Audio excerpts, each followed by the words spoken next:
Hello everyone, in this video I will show you how you can make your listing inactive in other marketplaces so that you cannot receive any FBM orders from those marketplaces.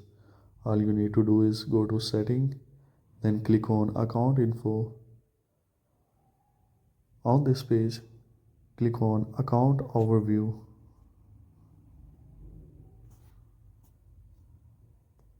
You will see account status holiday setting. Click on holiday settings. On this page, you will see all marketplaces and their listing status. Currently, all marketplaces listing status are active.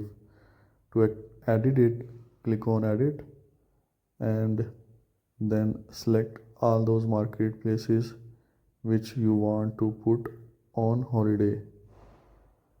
I will select all marketplaces except UK market because I am currently selling in UK market and I can fulfill FBM order from UK market. Now click on save.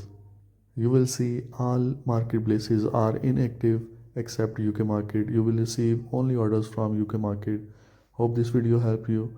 Don't forget to like and subscribe our channel for more videos.